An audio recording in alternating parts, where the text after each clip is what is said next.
Okay, so even though I'm not comfortable with it or like it, I'm going to do some instructional videos, which is a bit different for me. I don't do this normally. So the first video is going to be on portrait photography because I did have somebody ask me to talk about indoor and outdoor portrait photography.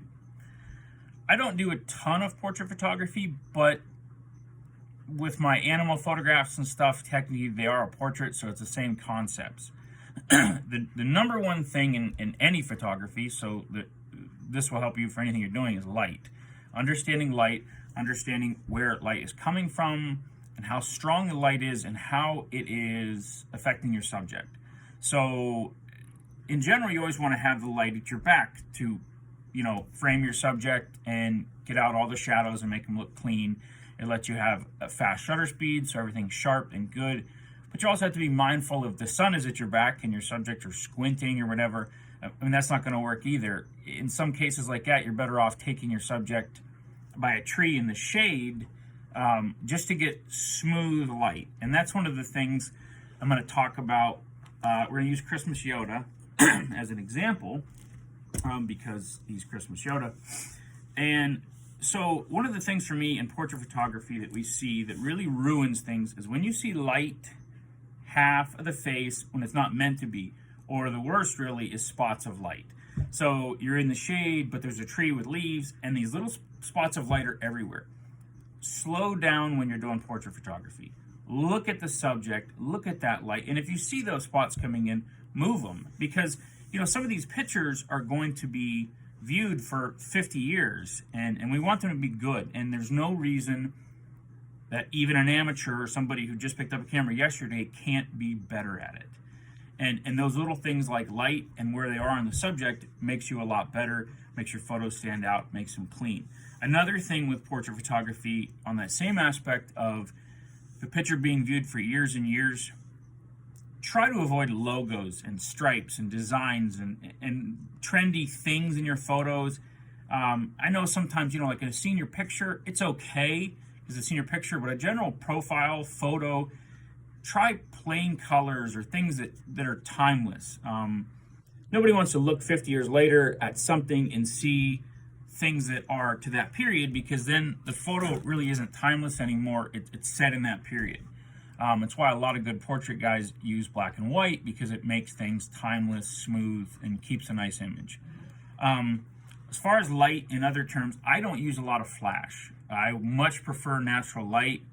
I much prefer the look of it, whether it's indoors, getting your subject next to a window or even a well-lit room.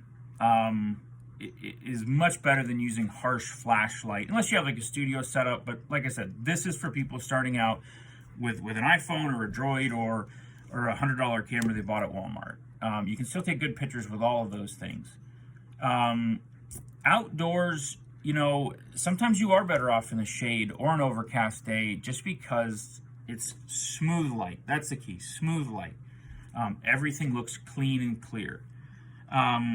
We want to use, in photography, they call it the rule of thirds. So try to tell your story with your subject. So if your subject's over here looking that way, leave a third or 2/3 of the image so they're looking somewhere.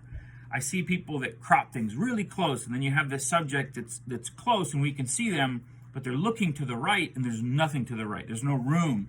And it just doesn't tell a story or look like it should. So slow down, get the proper light, and leave those 1/3 or 2/3 on the photo going somewhere where they're at.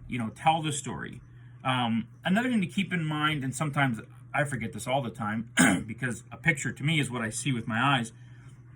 If you're taking these pictures to be an 8x10 or a 5x7 or a 4x6, think about those dimensions when you're taking it, because there's nothing worse than saying, I'm going to take these pictures and give them out for Christmas. They're all going to be 8x10s. And all of a sudden you crop it and it's like this and it's this. And it just looks terrible. And you can't fix it then. You have to retake the pictures. So make a game plan for those photos from the start. Figure out what the end use is, what you want them to do. You just want them for social media, that's fine, but there's still, Instagram has dimensions. Facebook has a basic dimension. So keep those things in mind. that's probably it for now. I just want these to be like 3 to 5 minute videos, real short, couple tips, and then move on. So if you want to hear about anything else or have other questions, leave them in the comments below. Make sure this can be on YouTube. You subscribe to my channel, like the page. We're on Instagram, Twitter, Vero, Etsy, everything. So just find us in those places. And I hope you liked the video. It's my first one, so they'll hopefully get better. So that's it for now. Thank you.